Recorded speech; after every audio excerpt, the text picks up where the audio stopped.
서영심의 이런 얘기 저런 얘기. 병원의 창을 통해 본 우리들의 삶의 소소한 이야기를 함께 나누고자 합니다. 이 시간은 일반 가정의학, 소아과 전문의인 서필립 칸나독고 클리닉 협찬으로 보내드립니다. 안녕하셨습니까? 서영심입니다. 여러분들 뉴스에서 보시고 아실 줄 압니다. 터키의 아주 끔찍한 지진으로 말도 못하고 설명도 어려울 정도로 대단한 지진이 일어났습니다. 처음 지진 나던 날은 사망자가 5,800명이라고 하더니 2만 명, 그리고 날이 갈수록 계속 수가 늘고 어떡하지 하는 말밖엔 할 말이 없더군요. 우린 지금 보통 때와 달리 날씨가 비가 오고 바람 불고 춥다고 야단드립니다. 저부터도 안 입던 따뜻한 옷들을 꺼내 입고 추워 하면서 호들갑을 떨고 있습니다.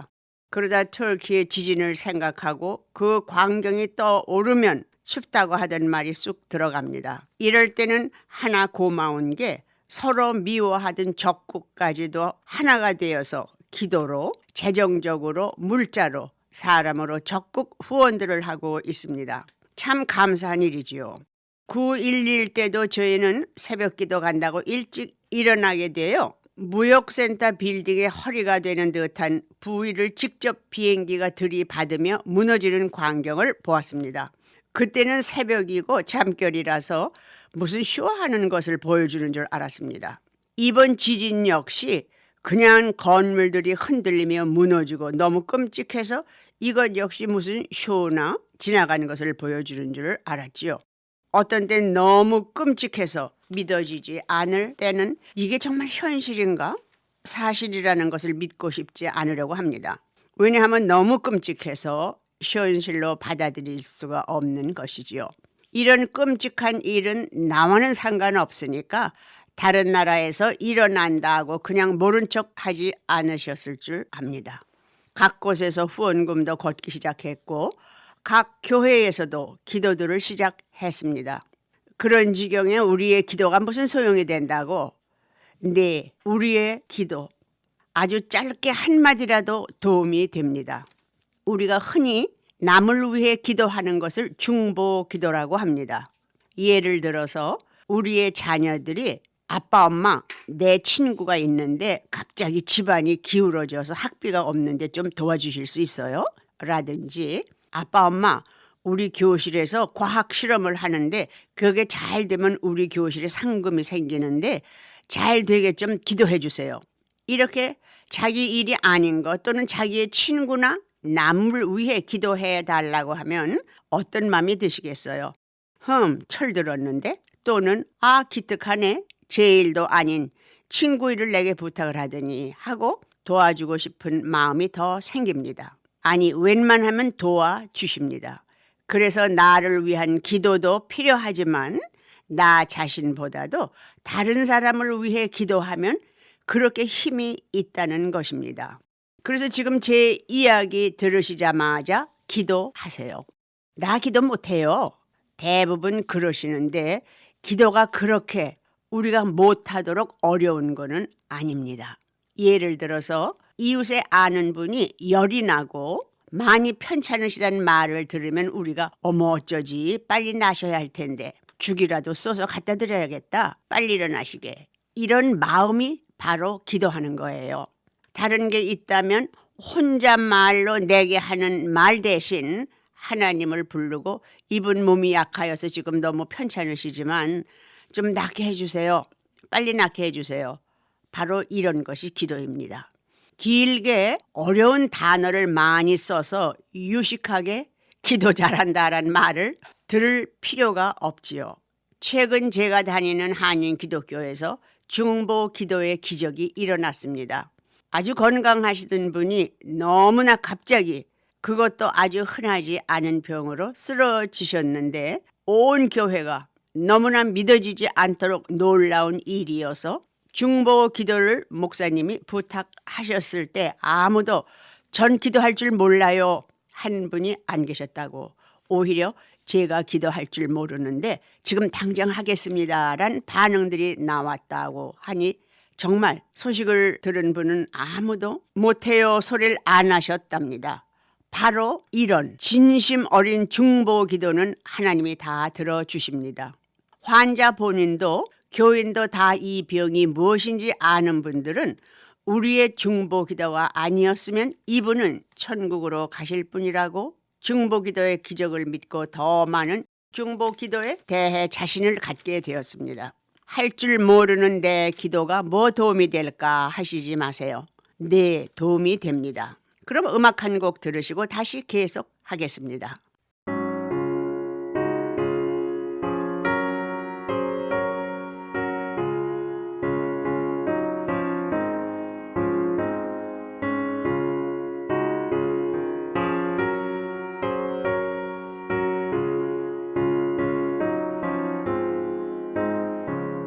내 기도하는 그 시간 그때가 가장 즐겁다.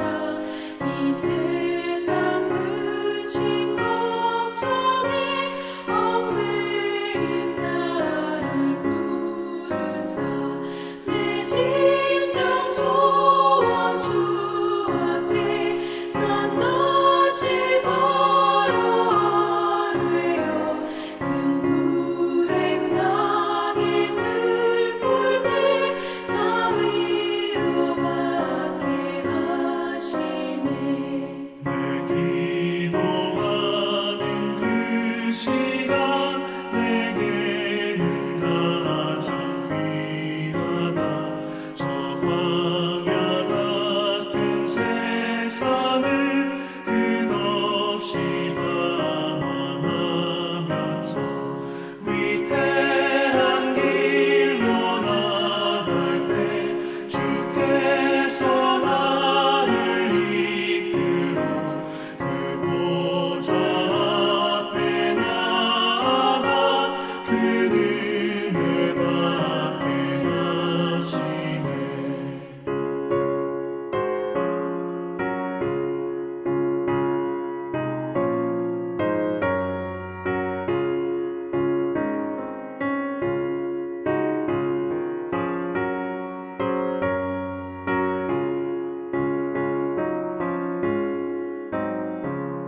내 기도하는 그 시간 그때가 가장 즐겁다.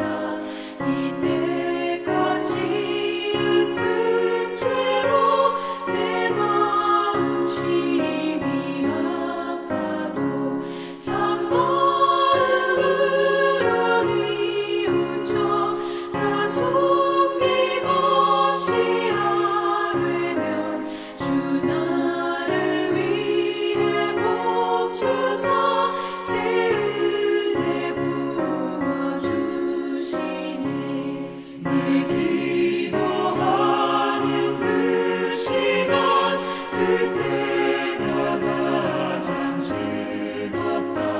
주 세상에서 일찍이 저 요란한 곳 피하여 빈들에서나 산에서 온 밤을 세워 지내사 주 예수 지금 또 이야기 드리려고 하는 것은 위에 제가 한 이야기와는 전혀 상관이 다른 이야기입니다. 너무 끔찍해서 운전하시는 여러분들이나 운전하는 자녀들에게 꼭 알려주시라고 제가 말씀드립니다. 저희 환자이신데 아주 건강하신 40세가 조금 지나신 백인 남자분이세요. 응급실 MRI, CT 사진 결과들이 너무 끔찍하고 환자분도 한쪽 고막이 터지시고 눈 한쪽 망막이 상했고 위 앞니 다 부러지셨고 하여튼 끔찍할 정도로 깡패들한테 두드려 맞으신 환자입니다. 17세, 18세쯤 되는 티네저 보이 둘이서 저녁 7시 반쯤 됐는데 하도 그 집 앞에서 시끄럽게 소리들을 지르고 라디오를 크게 틀고 차를 빵빵거리고 하니까 이분은 자기 가게 앞이고 그러니까 다른 것도 아니고 그 플래시라이트를 가져가서 반짝반짝 그 두 아이들에게 비쳤답니다. 조용하라는 뜻으로요. 그러면서 시비가 붙었겠지요. 두 명이니까 이분은 대항을 하고 싸웠는데 둘이 잠깐 없어지는 듯 하더니 잠시 후 한 25명쯤 되는 체격도 아주 크고 보기에도 쌈꾼 같은 사람들이 들이닥치더라는 거예요. 이 환자도 보통 사람은 아니지만 그 많은 수를 어떻게 당하겠어요. 폴리스를 불렀는데도 오는 시간이 있고 해서 아주 엉망같이 다치고 거의 실신 상태가 되어서야 순경들이 되돌아왔다고 합니다.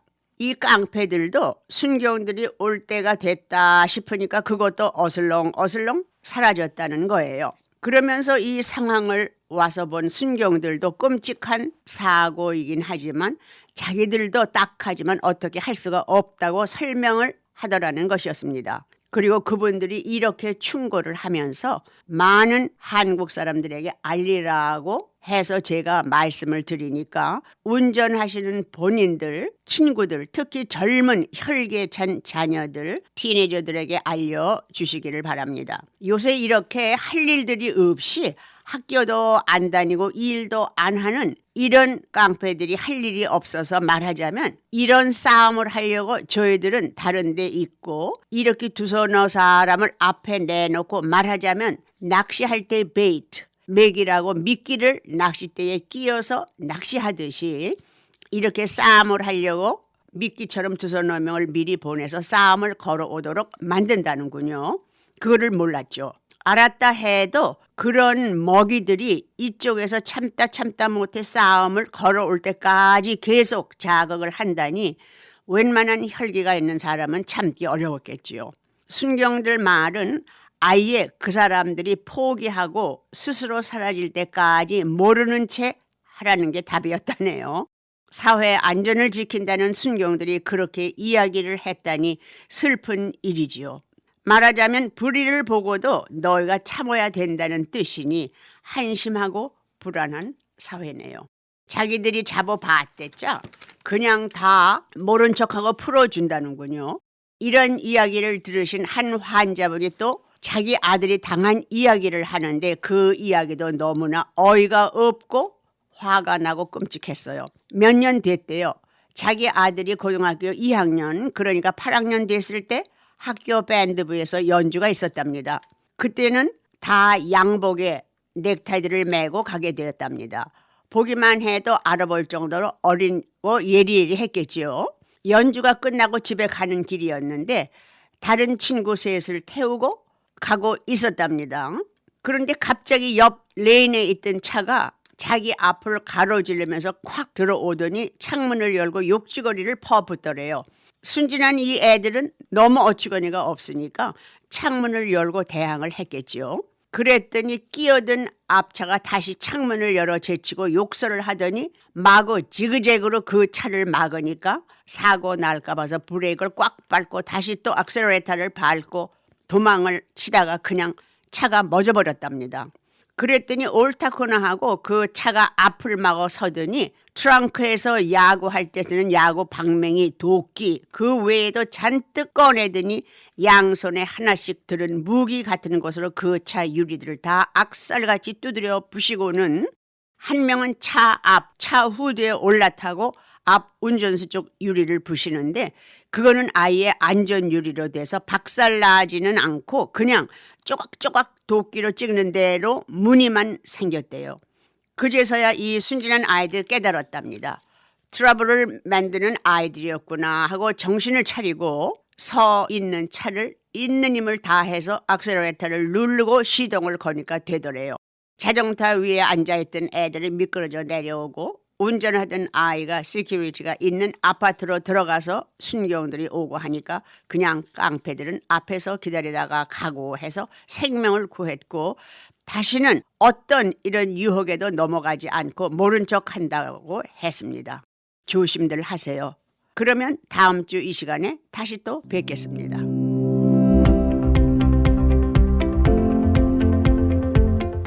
서영심의 이런 얘기 저런 얘기는 우리 한인사회의 건강과 보톡스, 필러, 실 리프팅을 통해 아름다움까지 책임지는 서필립, 칸나독고 클리닉 협찬으로 보내드렸습니다.